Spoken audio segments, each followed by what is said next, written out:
Barnett, and I am an artist at Conduit. I'm a painter, and Jeff and I have known each other. I'm interviewing Jeff Baker, a photographer, and we've known each other for about 3 years. And we're both from Dallas. I'll let him tell you more about himself, but we also have a Taos connection. And Jeff, how long has it been since you moved to Taos now? I think it's 4 years, a week ago. Wow. 4 years a week ago, yes. Yes, amazing. So anyway, in that time, we've gotten to know each other quite well, and I look forward to talking to you about your photography. So let me start by saying I know you were a professional photographer for a number of years, and maybe you could talk a little bit about that transition, when it happened, and how you see your work now. Yeah, I was very fortunate because I started out, with an amateur's interest in photography, and got a degree from University of Texas in Austin in political science because it was, during Vietnam and all that stuff, and English is a sort of double major.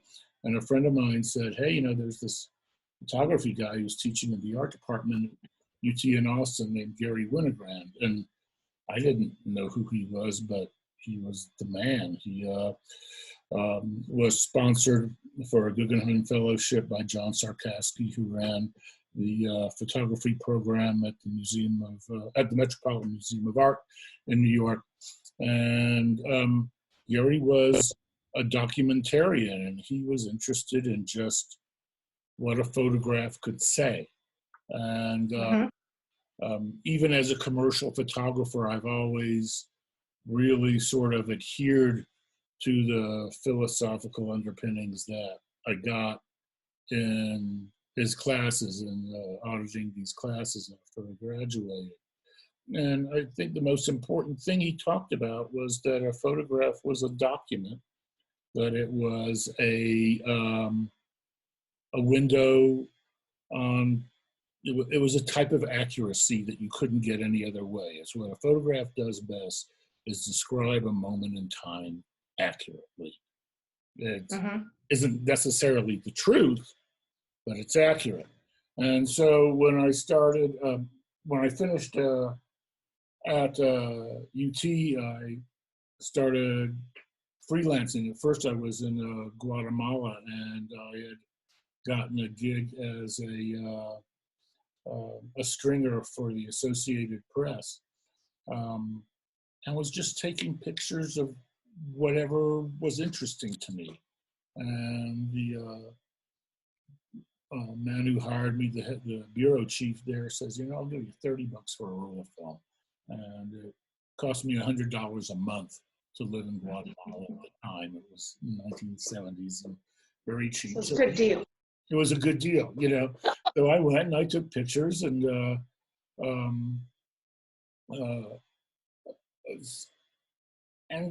was, still interested in the idea. So a photograph is a document, and it's taking a picture of what's in front of you. And so it's accurate, but it's not necessarily the truth.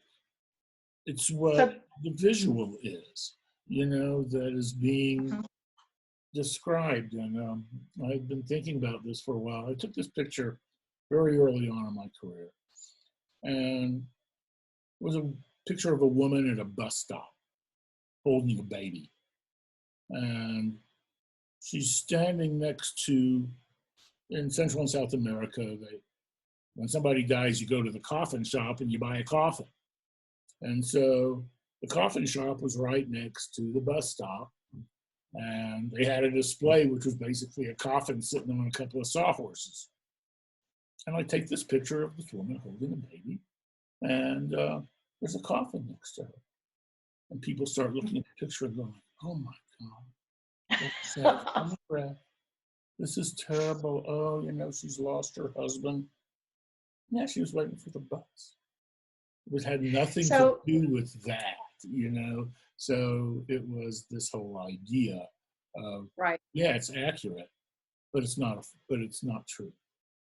So do you sometimes feel like it's up to you to take the photograph in a way that it shows that there's a coffin shop in the background?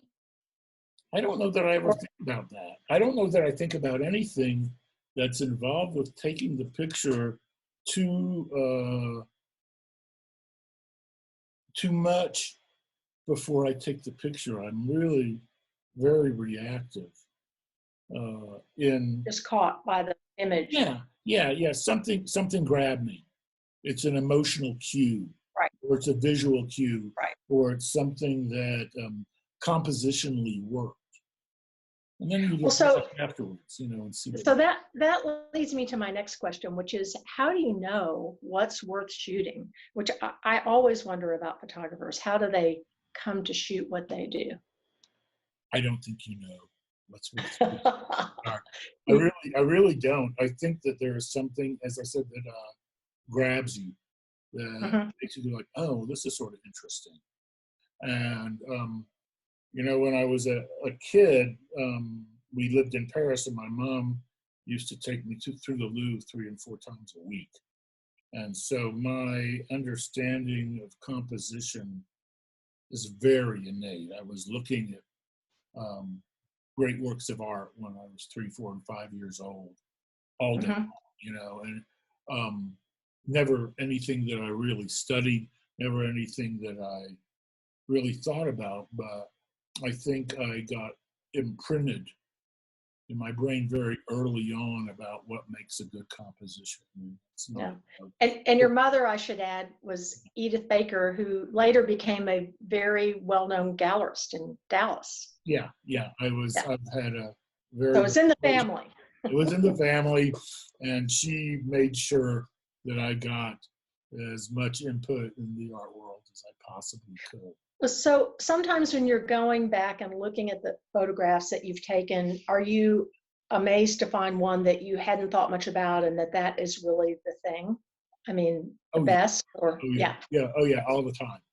yeah, That's constant, and actually lately now, because at this stage in life, uh, and especially also moving out to Taos, you got to get rid of a lot of stuff. And especially right. as a commercial photographer, I had a lot of crap to get rid of. Yeah, That kind of work, um, what I was doing, which was called lifestyle photography, meant that I would have to take thousands of images right. in order to get this one perfect image that showed the happy family Right. doing what they were doing. And I was shooting for for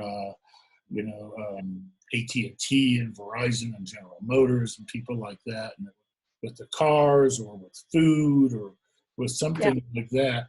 And there was just so much garbage. And yeah. I found, as I started editing out everything, there was an inverse correlation between how much I got paid for the job and uh, whether I wanted to keep the image or not. And all the editorial jobs I did for nothing early on in my Yeah, career were like these precious things to me, and all the advertising crap I did was like, toss it. yeah. So I have gone through a lot of that stuff and found a bunch of really interesting images that I Right. really hadn't looked at before. Yeah. Mm. Yeah, it's funny. I don't think I ever told you this, but I used to work in advertising in New York, my first job, and I know what you're talking about. I was the suit at that shoot that you were shooting photography at. Anyway, so let me ask you about uh, why is it both a photograph and not a photograph? Well, so when I left the advertising world, Yeah. and I'll talk about this. I left because I was a shock to the system. I mean, advertising is brutal, and Hmm. um, you're doing something that really doesn't mean anything. And Hmm. my initial, and I needed to make a living, and so that's why I went in that direction. And uh, it, and I was good at it. I was really good. Hmm. I was successful at this stuff, but it was completely unsatisfying emotionally, you know. And But so I got there's no harm in supporting yourself, no however. harm in supporting yourself, but Yeah. it took its toll on me, Yeah. and I got sick. I got I developed atrial fibrillation, and then I got prostate cancer, and then I got macular degeneration in my left eye, all within a year. Wow. I was, what's going on? And I go to my mom, and I'm like, I don't know what to do. My life's falling apart, you know. And this is a really great story. She goes to my dad's old desk, who had passed away a few years before, and pulls out, she said, I've been waiting for this moment. Pulls out a pack of Pall Mall cigarettes, unfiltered brand that was still in its cellophane wrapper, and undoes it and pulls it out and does this Greta Garbo thing. Says, so when are you going to be an artist? You know? And I needed permission to quit. Yeah. And that summer, my former wife had bought a farm up in the New Jersey, on the Delaware River in New Jersey. It's a beautiful place. And she says, why don't you come on up, and you've been through a lot of crap. Come on up and just hang out here for the summer. You really need to be able to, you know, sort of relax a little bit. And I get there, and she takes me up to this second story, you know, room she's put aside for me. And then there is this giant printer. This giant printer, I don't know if you can see it. Oh, yes. Well, yeah, Yes. there's the printer. And she says, here you go, get to work. Oh, And wow. it was this, you know, great gift. The women in my life, including my partner, Catherine, and Nancy Whiteneck, and my mom and my sister, have all been just so incredibly supportive and really gave me the opportunity to move past all the crap that was going on with me medically. And so I set up this tiny studio in a garret in the attic of the old farmhouse, built in 1750s, amazing old farmhouse. And I started photographing tools, and they were little, just bizarre objects, you know, things like this. But things that seem to have sort of anthropomorphic concepts. It was about, and it was interesting to me because it was like, how does the brain come up with a tool for an interesting idea, and who invents this thing, and what does it do? Like, so here's one more question, which is, so what do you enjoy most, the taking of it or the working with it afterwards? Where, because that is about the subject versus the part I was talking about, which is the, you know, the kind of art and physicality of it. That's what I think of it. Yeah. And you know, I don't think that I enjoy one more than the other. I love really? things. Yeah. I really do. I mean, I love being on the street. I love being, and I don't go often. So like, if I lived in New York all the time, I don't think I would see this stuff. You know, it's because I go 2 or 3 times a year and spend a week at a time roaming and walking and stopping at coffee shops and having all these great pastries, especially eclairs. I love eclairs. That I don't get to have, you know. Right. In house, you know, says, here's your children, I love it, boy, you know. But I love that whole experience, and just spending the time, and just, you know, New York's a great place, and I sure hope we can go back to it soon. I sure hope we can open up, because this is such a sad time for us all. Right. But then when I bring it back, I go through and I go, I don't even remember taking this picture. But look at this. Look at all the stuff going on in that. And that's when I start massaging it and working it up. And I've gotten pictures together in 20 minutes, and I bet I've spent 150 hours on some.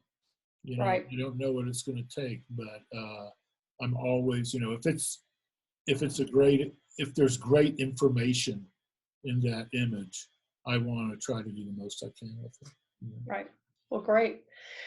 Well, thanks, Jeff. I enjoyed talking with you, and hope you're doing okay out there in Taos in the middle of this pandemic, which is We are, pretty. and We we're going look. to get to see you soon, aren't we? You're going to be Yeah, coming. you're going to see me soon. We'll be Yeah, out there. yeah. We can have drinks at a distance. Okay, Yeah, terrific. I look All right. forward to it. Look at that sunset. I will. I will. And I highly Okay. recommend it too. Thank you so Thanks. much. Okay. Bye-bye. Take care. Bye bye.